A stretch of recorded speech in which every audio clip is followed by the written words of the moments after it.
नमस्कार विद्यार्थी मित्र मैत्रिणींनो, सत्र 5 मध्ये आपण आहोत आणि हा भाग 3 आहे। माझ्याबरोबर माझे सहकारी पराग तांदळेजी पण आहेत जे या सत्रामध्ये चर्चा करणार आहेत। सो प्रिय विद्यार्थी मित्र मैत्रिणींनो, तुमचं या सत्रामध्ये मनापासून स्वागत आहे। या आधीच्या 2 भागांमध्ये आपण सक्षमतेचा अर्थ आणि कौशल्य, संकल्पना, अभिवृत्ती, आध्यात्मिक गुण आणि माहिती या सक्षमता उभारणीच्या 5 घटकांवरती चर्चा केली आहे। हे घटक तपशीलवार समजून घेण्यासाठी आपण शेतकऱ्याचं एक सुंदर उदाहरण बघितलेलं होतं। भाग 2 च्या शेवटी तुमचे दुसरं जे प्रात्यक्षिक होतं ते तुम्हाला समजावून सांगण्यात आलेलं आहे। बदल घडवून आणणारा म्हणजे चेंज मेकर होण्यासाठी हे जे सक्षमता उभारणीचे 5 घटक तुम्हाला तुमच्या पोस्टरवरती मांडायचे आहेत। म्हणून आता हे सेशन संपवण्यापूर्वी आपण ज्या वातावरणाचा ज्याचा आपल्यावरती प्रभाव पडतो आणि आपण ज्याच्यावरती प्रभाव पाडतो आणि आपली सक्षमता निर्माण करण्यासाठी आपल्यावर ज्या वातावरणाचा सतत प्रभाव पडत असतो त्याबद्दल आपण थोडीशी चर्चा करूया। मुळात 3 वातावरण आहेत ज्यावर आपण चर्चा करू इच्छितो। तुमच्या पुस्तकामध्ये सुद्धा पहिल्या धड्याच्या शेवटी हे मुद्दे दिलेले आहेत। आता प्रथम विस्तारित कुटुंब आहे जिथे नैतिक सक्षमता विकसित होतात, हे पहिलं वातावरण आहे। ओके, दुसरं वातावरण आहे म्हणजे समुदाय जे सेवेचे क्षेत्र आहे आणि तिसरं म्हणजे समाज जिथे नैतिक मूल्यांची नितांत गरज आहे। तर आता या 3 वातावरणांवर आता प्राथमिक चर्चा आपण करणार आहोत आणि पुढील काही सेशनमध्ये अधिक तपशीलवार त्याच्यावरती आपण चर्चा करणार आहोत, कारण आपण समजून घेणार आहोत ही वातावरणं। मग आपल्याला आणखीन एका वस्तुस्थितीबद्दल थोडी चर्चा करायला आवडेल, ती म्हणजे नैतिक प्रभाव। ओके, की केवळ मानवतेच्या निरंतर सेवेद्वारेच हा नैतिक प्रभाव जो आहे तो आपण दुसऱ्यांवरती पाडू शकतो। सो मी पराग तांदळेजी आहेत त्यांना विनंती करते की त्यांनी कृपया या 4 मुद्द्यांबद्दल तुमचे थोडेसे विचार मांडायचे आहेत। पहिला आहे विस्तारित कुटुंब जिथे नैतिक क्षमता विकसित होते। खरंच आपल्या कुटुंबानंतर विस्तारित कुटुंब हे आपल्या आयुष्यात येणारा पहिला सामाजिक घटक आहे। बरोबर। विस्तारित कुटुंबात तुमचे आई वडील, भावंडे, आजी आजोबा, चुलत भाऊ, काका, आत्या, मावशी असे सर्व नातेवाईकांचा समावेश होतो विस्तारित कुटुंबामध्ये। बरोबर। जे कुटुंबातील वेगवेगळ्या पिढ्यांमधून तुमच्याशी जोडले गेलेले असतात। तर विस्तारित कुटुंबामध्ये आपल्या नातेवाईकांसोबत आपण विशेष आपला जो बंधन असतं ते विकसित करण्याची एक अनोखी संधी आपल्याला प्रदान करत असते। बऱ्याच वेळा हे फक्त नात्यांचे टॅग नसतात तर एक प्रकारचे भावनिक बंधने असतात। उदाहरणार्थ आपण काकांचं उदाहरण घेऊ। काका तुमच्या जीवनात मार्गदर्शक देखील असू शकतात। बरोबर। तुम्ही तुमच्या चुलत भाऊ बहिणीकडे एक आदर्श म्हणून बघत असू शकतात। तुमची मावशी एक सामाजिक कार्यकर्ता असू शकते आणि तिचे विचार तुमच्या मनावर खोलवर छाप पाडण्यास तुम्हाला मदत करत असतात। त्यानंतर तुमचे दूरचे नातेवाईक मुलांसाठी जर एखादी NGO चालवत असतील, स्वयंसेवी संस्था चालवत असतील आणि त्यामुळे देखील तुम्हाला सेवा करण्याची संधी प्राप्त होते। तर त्यामुळे एकंदरीत मला असं वाटतं की विस्तारित कुटुंब हे एक असे क्षेत्र आहे की जिथे तुम्हाला अनेक वर्तनांचा सामना करावा लागतो जे कदाचित सकारात्मक किंवा दुर्दैवाने कधी-कधी नकारात्मक देखील असू शकतात। अगदी बरोबर आहे। तर तुमच्या विस्तारित कुटुंबाचा तुमच्यावरती प्रभाव पडत असतो आणि तुम्ही देखील तुमच्या विस्तारित कुटुंबातील सदस्यांना प्रभावित करत असतात। अगदी बरोबर आहे। तर तुम्ही कधी-कधी सामावून घेणे, आदर करणे, प्रेम करणे, त्याग करणे, निष्पक्ष विचार करणे शिकत असतात। तिथे तुम्ही तुमच्या भावना संतुलित करायला शिका, तुमच्या रागावर नियंत्रण ठेवायला शिका, तुम्ही इतरांना मदत करण्यास, इतरांना मार्गदर्शन करण्यास किंवा सकारात्मकपणे प्रभाव पाडण्यास देखील तुम्ही शिकत असतात। Wow, wonderful. त्यामुळे तुमच्या विस्तारित कुटुंबातील सदस्यांशी ज्यावेळेस आपण संवाद साधत असतो किंवा कम्युनिकेट करत असतो तर तुमच्या नैतिक सक्षमताचा देखील तिथे विकास होत असतो। So wonderful, wonderful. त्यामुळे ते अतिशय मौल्यवान वातावरण आहे। विस्तारित कुटुंब आपण आपला पाया कसा तयार करतो यात खरोखरच एक मोठी मौलिक भूमिका बजावत असतं आणि आपल्या अभ्यासक्रमात विस्तारित कुटुंबासाठी एक संपूर्ण सेशन दिलं गेलेलं आहे ज्यावर आपण नंतर चर्चा करणार आहोत। आणि विस्तारित कुटुंबाची भूमिका आपल्या आयुष्यामध्ये किती महत्त्वाची आहे हे सुद्धा आपण बघणार आहोत.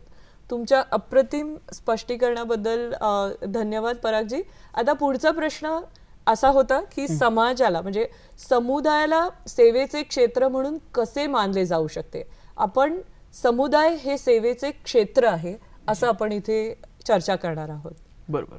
तर समुदाय ही एक अशी जागा आहे की जिथे अनेक कुटुंब हे एकत्रितपणे राहत असतात. राईट, बरोबर. आपला स्वतःचा समुदाय सहजपणे आपल्यासाठी उपलब्ध असतो. अगदी बरोबर. अनेक वेळा आपण आपल्या समुदायातील इतर लोकांसोबत एक चांगल्या प्रकारचे ऋणानुबंध किंवा चांगले संबंध हे प्रस्थापित करत असतो. आपल्याला आरामदायी वाटते कारण आपण देखील त्याच समुदायाचा एक प्रकारचा आपण भाग असतो. अगदी बरोबर आहे. तर एकमेकांना मदत करण्यासाठी तरुणांना किंवा लहान मुलांना त्यांच्या शिक्षणात किंवा खेळामध्ये मार्गदर्शन करण्यासाठी किंवा वृद्ध जे व्यक्ती असतील त्यांना मदत करण्यासाठी, त्यांना स्वास्थ्य सेवा किंवा त्यांना सहाय्य देण्यासाठी एक समुदाय आपल्या सर्वांसाठी भरपूर अशी संधी प्रदान करत असतो. खरंच आहे. त्यामुळे समुदायात असताना सामुदायिक समारंभ किंवा मेळावे यात आपल्याला भाग घेण्याची देखील संधी मिळत असते. बरोबर. एखाद्याला समुदायातील सभांमध्ये उपस्थित राहण्याची संधी मिळते जिथे समुदायातील सदस्यांची प्रगती किंवा कल्याणाविषयी देखील चर्चा केली जात असते. जेव्हा एखादी समस्या सोडवायची असते किंवा व्यवहार्य उपाय जर शोधून काढायचा असेल त्यावर देखील चर्चा ही समुदायामध्ये घडत असते. तर अशा पद्धतीने समुदायातील सदस्यांना एकत्रितपणे किंवा एकत्र करत असतो. तर अशा प्रकारे जेव्हा आपण समाजाकडे पाहतो तेव्हा आपल्या लक्षात येते की त्यात इतरांच्या सेवेच्या संधी भरपूर अशा आहेत. बरोबर. तर तुमच्या कुटुंबानंतर समुदाय ही एक अशी प्रकारची जागा आहे की जी तुम्हाला वेगवेगळ्या पार्श्वभूमीतील लोकांना भेटण्यासाठी, समाजात वावरण्यासाठी आपल्याला शिकवत असते. त्यामुळे समुदायातील तुमच्या परस्पर संवादातून तुम्ही अनुभव मिळवत असतात. जे समुदायात राहतात ते जीवनातील सामान्य प्रथा, विश्वास किंवा सामान्य आकांक्षा सामायिक करत असतात, शेअर करत असतात. आपण व्यक्ती म्हणून एकमेकांना जोडायला शिकत असतो आणि एकत्र काम करायला देखील हे आपण समुदायामध्ये शिकत असतो. तर कौटुंबिक वातावरणात आपण जी काही मूल्य प्राप्त करतो ती शेअर करणे किंवा ती सरावात आणणे हे आपल्याला समुदायामध्ये शक्य होतं. खरंच आहे.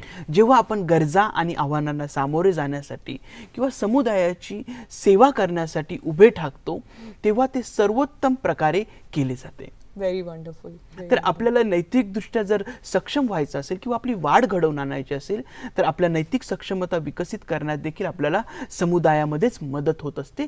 त्यामुळे समुदाय आपल्या सर्वांसाठी खूप मौल्यवान आहे. अप्रतिम. खूप सुंदर तुम्ही बोललात की समुदाय आपल्या सगळ्यांसाठी किती मौल्यवान असं वातावरण आहे आणि खरोखरच आपण किंवा आपल्या कुटुंबातील लहान मुलं आपण सर्व समुदाय सेवेत सहभागी झालो तर इतरांची सेवा करून फायदा मिळवणारे आपणच प्रथम असणार आहोत. आणि तुम्हाला माहिती आहे की सेवेचे प्रकार कितीही असू शकतात. अनेक प्रकारे तुम्ही सेवा करू शकतात.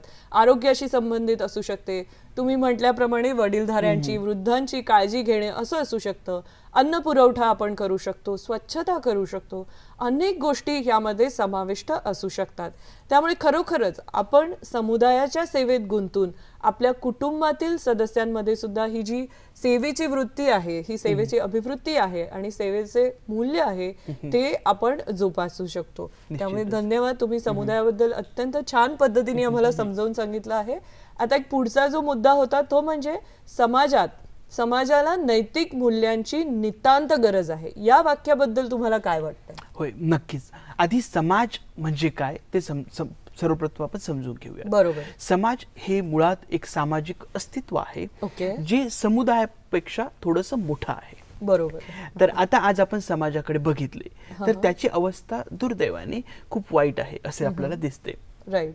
आपण पाहतो की समाजामध्ये बरेच असे नैतिक मानके, मोरल स्टँडर्ड्स जे मानले जात नाहीत आणि त्यामुळे समाजात एक प्रकारची अराजकता किंवा गोंधळ हा देखील निर्माण झालेला आपल्याला दिसतो.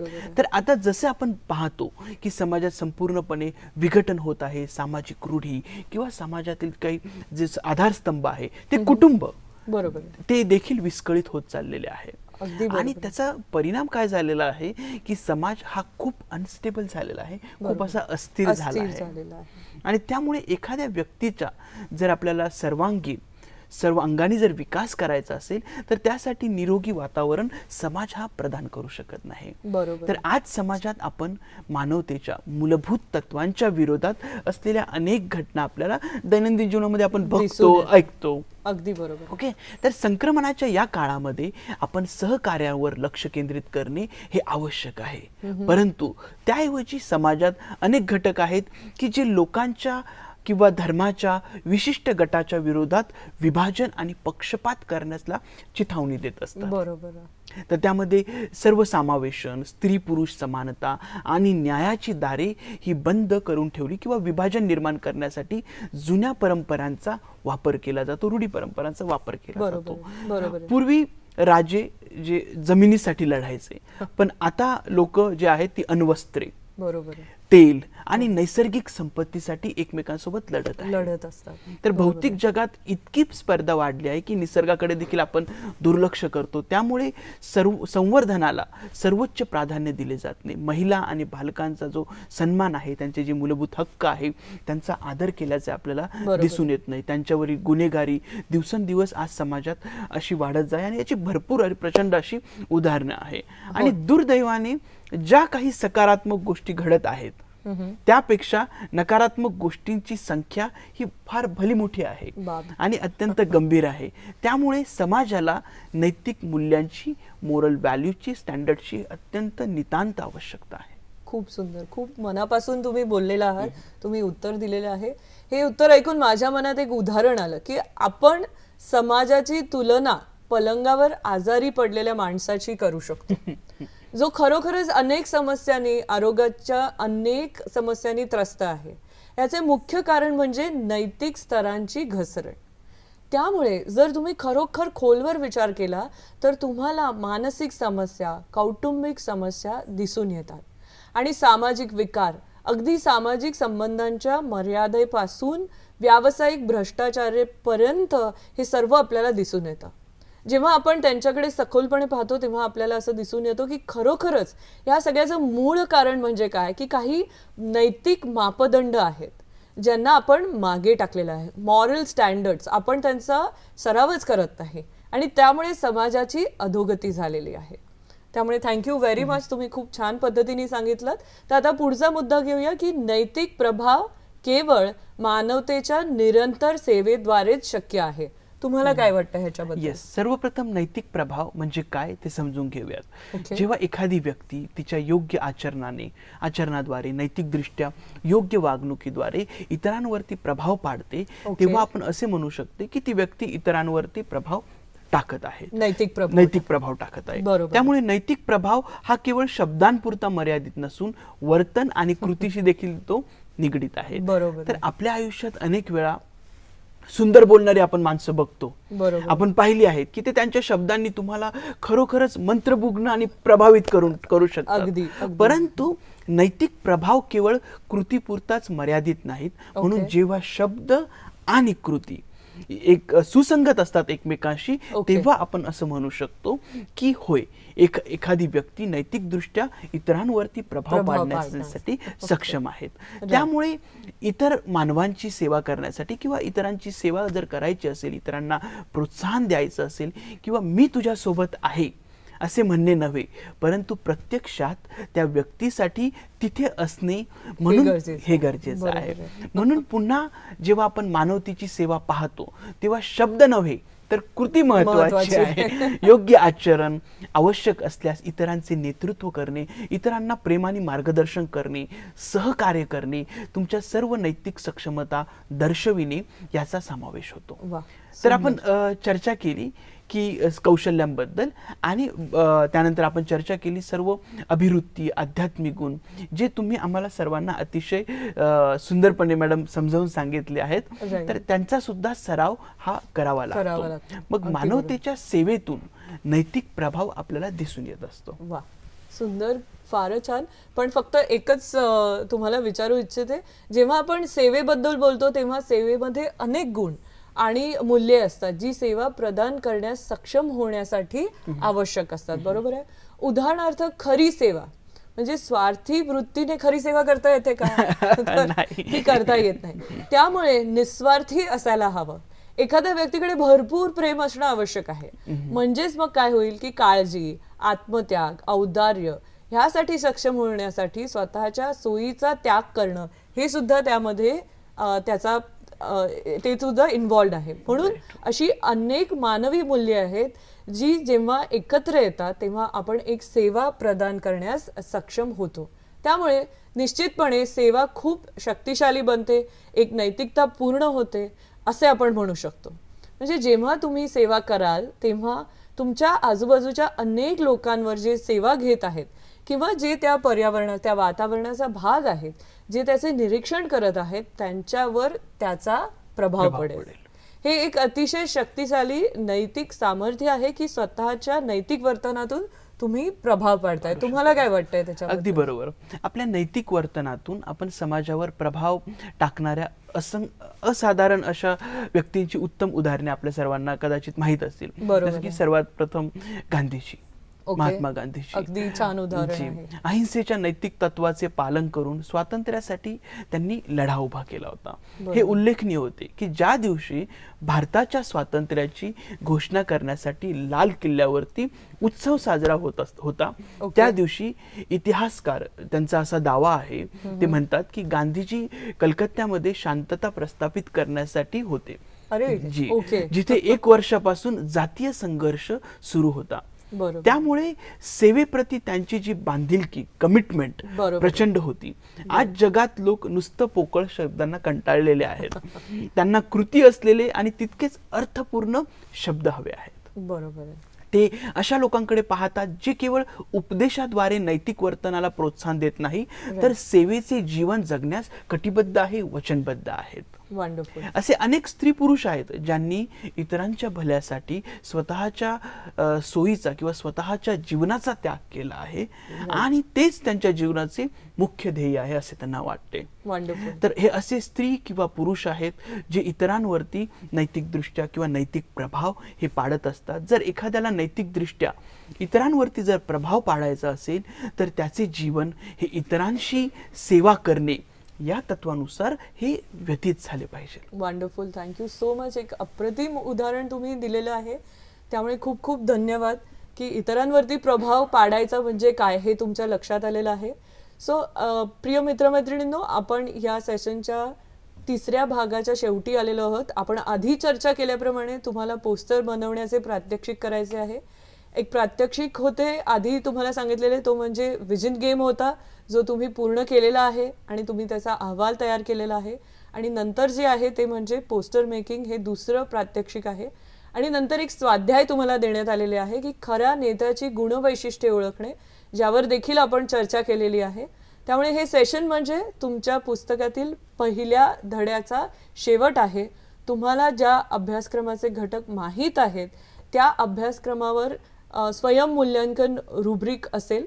तुम्ही कृपया त्याचा संदर्भ घ्यायचा आहे आणि तिथे असलेल्या प्रश्नांची उत्तरं तुम्हाला द्यायची आहेत. तुम्हाला जर जास्त गुण मिळाले तर तुमचं अभिनंदन आहे. जर तुम्हाला कमी गुण मिळाले तर कदाचित तुम्हाला या धड्याची काही भागांची पुनरावृत्ती करावी लागेल, थोडासा अभ्यास आणखीन विचार चर्चा करावी लागेल, जेणेकरून तुम्हाला काय चर्चा झाली आहे ते पूर्णपणे कळेल, समजून घेता येईल. आणि हे स्वमूल्यांकन रुब्रिक नसून फक्त तुमच्या स्वतःच्या प्रगतीचे मूल्यांकन करण्यासाठी आहे आणि त्याचा तुमच्या अंतिम प्रमाणपत्रावर काही परिणाम होणार नाहीये. त्यामुळे काळजी नसावी. खूप खूप धन्यवाद. तुमच्यासोबत असण्याचा नेहमीच आनंद आहे. आपण लवकरच भेटूया आता पुढच्या सेशनमध्ये. धन्यवाद.